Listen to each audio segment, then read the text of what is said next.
Hi, everybody. Good evening. Good Thursday. Good Thursday uplift. Your uplifting moment with the Center for Spiritual Living, Pleasant Valley. I'm Reverend Lynn Chaplin-Noe. Okay, here we go. A priest, a minister, and a rabbit walk into a bar. Wait a minute. I think the rabbit is a typo. I think I meant to say rabbi. Oh, I ruined the joke anyway. It's just a joke. A joke's a joke. So, hey, did you laugh a little, just a little bit? Because that's what this talk is about tonight. What's the last time you laughed really, really, really hard? So hard you had to hold your tummy and you cried. You couldn't stop laughing. And then someone else would laugh and you start laughing again. Those are good times, right? Which is easier, laughing or crying? Yeah, I know it's hard to tell. No, I'm really asking you. Which is easier for you, to laugh or to cry? Some folks think that laughing is silly. And some folks think that going on YouTube and watching comedians or watching funny shows on TV is just silly stuff. And when you laugh at those things, it's momentary. It's a silly thing. Funny things, funny things are silly things. But if I told you that I used to teach improv to corporations to help them learn, to help them learn. It's really fun. We call it comedy camp. A lot of fun. They learned a lot because everything that our focus was on the subject that they were learning.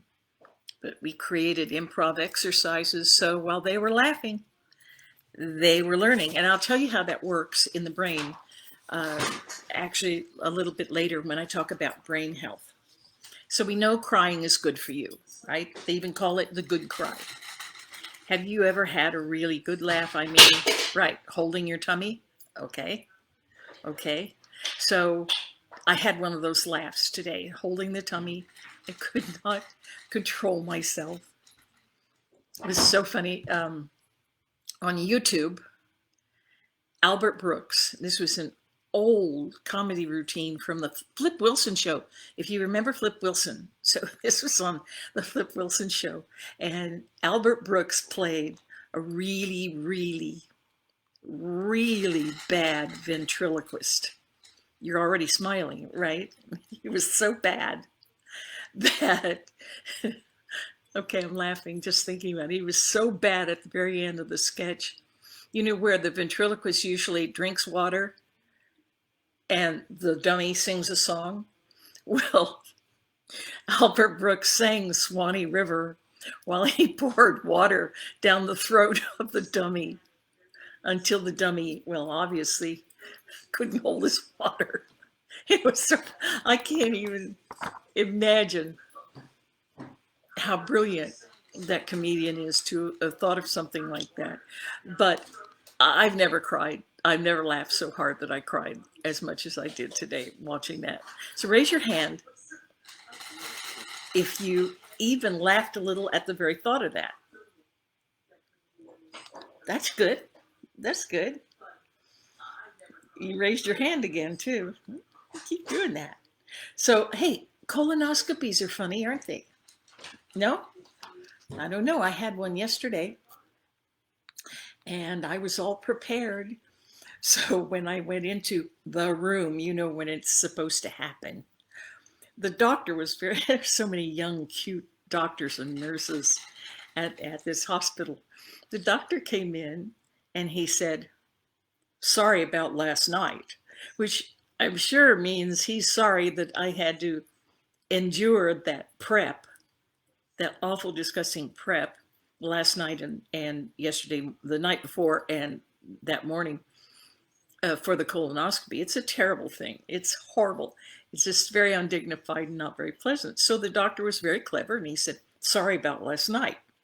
So I waited. I had a response to that, but I waited. And just before they put the mask on me to put me to sleep, I said, "If you find Jimmy Hoffa, let me know." Everybody in the room laughed. And so what do you think that did for the efficiency and uh, the effectiveness of that procedure. It went shorter than most procedures go. I passed it, by the way, with flying colors. It was only 20 minutes. They usually go 30 minutes to an hour. It just went 20 minutes. Laughter is good for you. It brightens you. It opens your mind. It opens up parts of your brain and also shuts down other parts of your brain. Laughter is very healthy. So colonoscopies can be fun. That's all I can tell you. So raise your hand if you know how laughter helps us. You raised your hand again, didn't you? I knew you would. So I don't know what to tell you about that. After my friendly hospital adventure yesterday, I went on a Zoom call. It was a lecture by a neuropsychologist, Dr. Paul Nussbaum.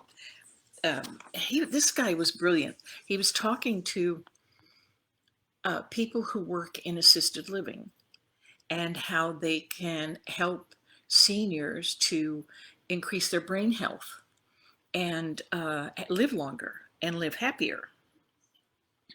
He's from Pennsylvania, I think.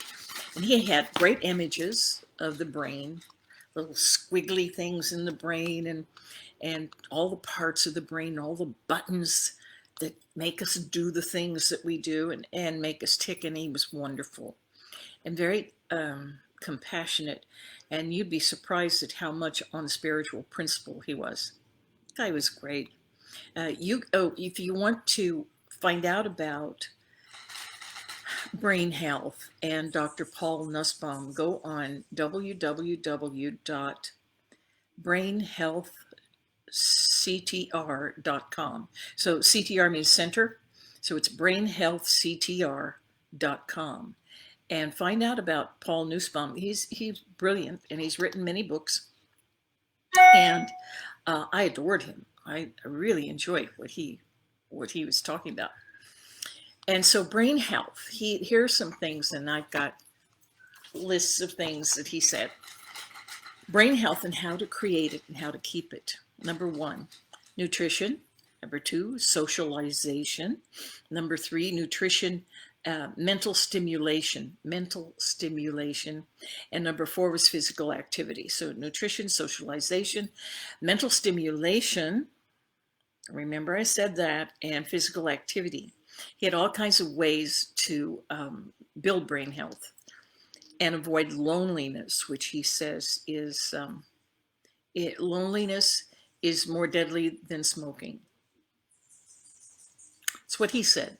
Hey, he's a doctor. He said it. So here's what he said about building brain health and avoiding loneliness. Walk 10,000 steps a day. So feel free to do that. I ain't going to do that.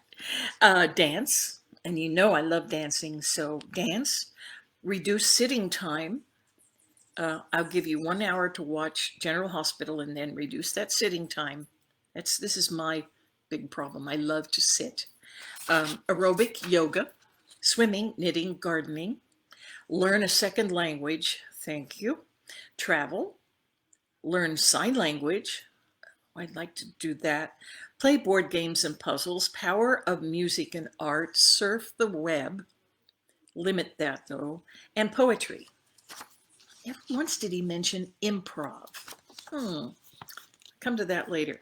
So at the end of the lecture, I told the doctor that I taught improv and storytelling to seniors. And did he think improv was good for brain health? And this is what he said, quote, improv is the single best way to improve brain health, cognition, and laughter is the best medicine. There you go.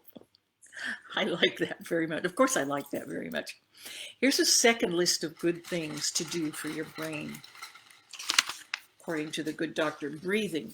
Well, yeah, I highly endorse breathing. I think he means deliberate breathing and breathing exercises. Meditation, formal place of worship, sleep, nature, pets, prayed daily, and listening. So in my improv classes, I give my students homework. And guess what that homework is? Sleep, nature, pets, daily praying, listening, meditation, all of those things. That's homework for improv, because those are things that change the chemicals in your brain and open up, expand your awareness and your consciousness to allow you to be able to do improv games. Because improv is about listening. It's about agreeing. It's about being willing, being courageous, or just kind of loving everything that you do. Generosity. These are all the major principles of improvisation.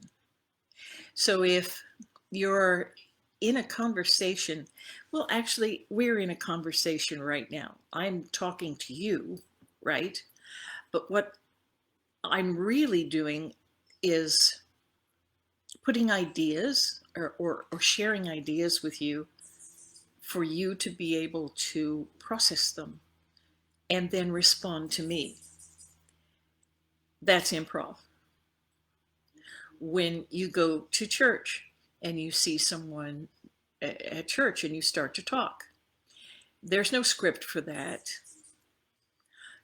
In your authentic self, in that conversation with that person, in that give and take, the listening, the spontaneity, the willingness to just be there, to be in the present moment, to be generous with the other person by listening.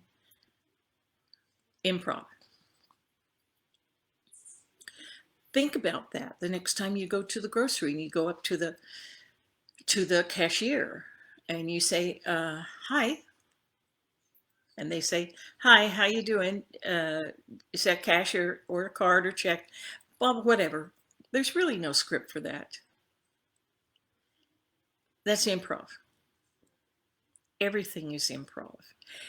It's not silly. It's real. And it's how we communicate. And when we follow the key principles of improv, we are elevating our communication, especially in using agreement. Raise your hand if you've heard the term yes and. Right. Absolutely.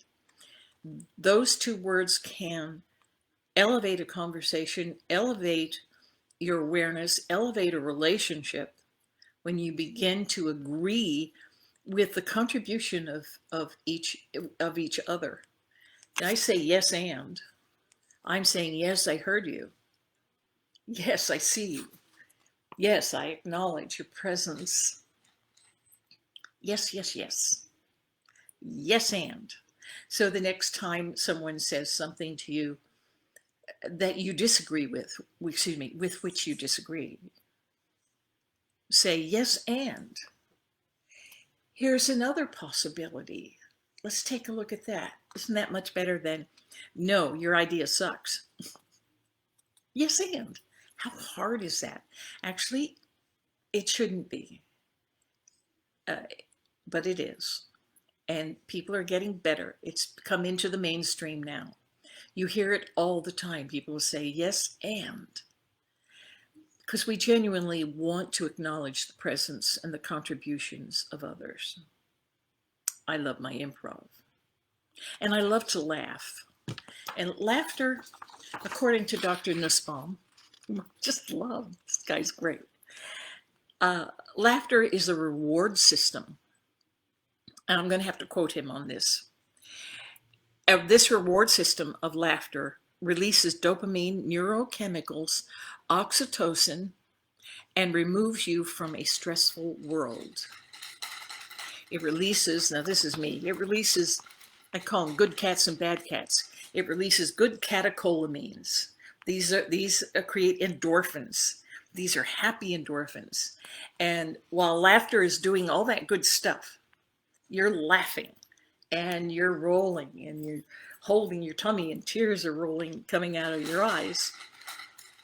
While that's happening, while laughter has got that part of your brain, another part of your brain that does all the thinking and putting things together and solving puzzles and all that stuff gets to take in all that information that you wanted to have.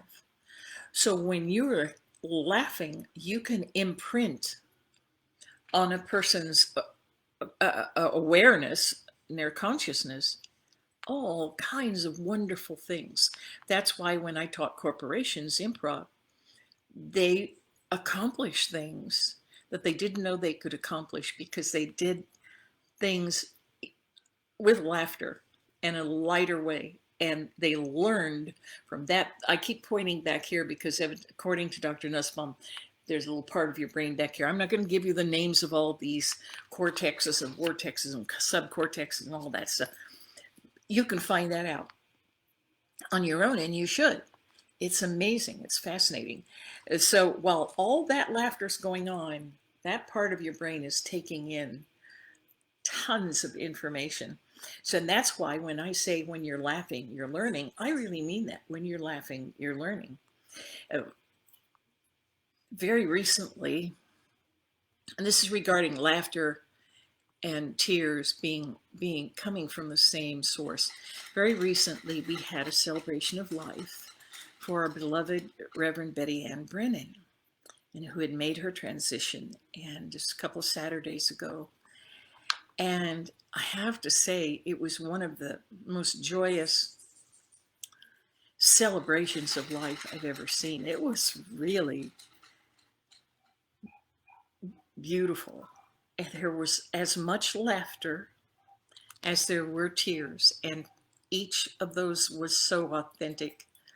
People were so blessed to have had Betty Ann Brennan in their lives, even a little bit. People were so blessed to have her, and she made them happy. And on the other side, of course, people were blessed to have her, and we'll miss her so much in body. She was a joyous person. So last year, she was in an improv class at church, and I didn't know that she had acted before. She was so sweet and happy and bubbly and unassuming. She never came to me and said, "Hey, Lynn, I was an actress." She wouldn't do that. But she was great. And here's what she did. She was willing. She's a good listener. She was generous. She was agreeable.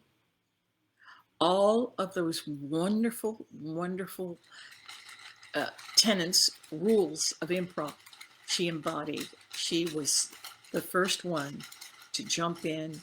And even if she wasn't feeling terrific and just sat, somehow or another, all of the exercises would revolve around her. She was wonderful and a great, great example of how willingness and an awareness that laughter is not silly. It's very serious. She would be the first person to tell you it's no joke. It's pretty serious stuff. Laughter's good. So when you're laughing, you're learning. And I want to teach you something. Do you mind standing up a little bit? Okay, I want to teach you, I can't see my screen, but I want to teach you an exercise that I teach in improv that teaches you how to discover your where laughter and tears come from. And they come from the same place in your body, the solar plexus. They come from your memories, and laughter and tears come from your emotions and your feelings. So they come from all those places. But when you access this solar plexus in a certain way, when I was acting and it was required for me to laugh or to, laughter is very hard to do on cue. Tears are easy. Laughter is really hard to do on cue. But so I would go into the bathroom or in my trailer or wherever, put a pillow over my face and scream. And all the emotions, face would get rid of all the emotions. Um, I learned a couple of exercises from Katharine Hepburn about how to access your emotions and not watch yourself. This is called the sumo. And I don't know if you can see me. Okay, I'm moving this out. Can you see me?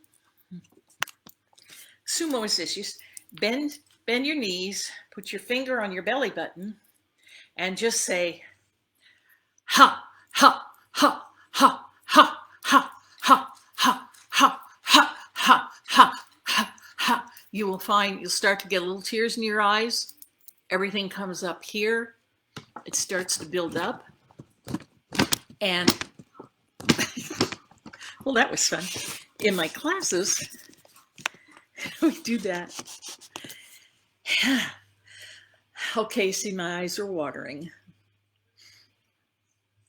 Everything is worked up. And this is where you either begin to laugh, and if you do that long enough, you'll begin to laugh, and then you'll begin to cry. And that's called the sumo because it's a very, very delicate position. It's such a good exercise for bringing up your emotions. And for those of you who are speakers, or if you have to speak, that's a really good exercise to do before you go on stage to speak so that your energy is up and your emotions are up. And so if your emotions are up, that means they're available and you can get to them. Okay. So, well, I hope I've given you some hints as to how to effectively enhance your brain health and build a healthy brain and keep it healthy. And in particular, laugh. You find something to laugh at. You go on YouTube, you go on television, watch your pets. Watch your pets. They'll teach you a lot and they will make you laugh. They want you to be happy. Go out and ask someone, hey, are you happy? Yeah. Just go out and be with people authentically, and raise, I want to say this right, raise your awareness of a joy in life above and beyond the appearance of everything that's going on in the world. We're supposed to laugh as much as we cry. So easy to cry. As I said, it's hard to laugh on cue, but it's easy to cry, period. It's human. We have to laugh more. Trust me, it's for your own good. No joke.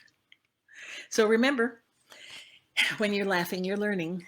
And when you're laughing, here's another quote that the doctor said. Angry people cannot express love, but loving people cannot express anger. You can't hold both of them in the same place at the same time. So focus on your funny bone. Okay, let me see. Ooh, it's 7:24. You're getting out early tonight. So go do something wonderful. Get something on TV or YouTube and find a reason to laugh. I love you all very much. And so begins the lesson. Oh, see you Sunday at church. It's going to be wonderful. Love you. And we're out.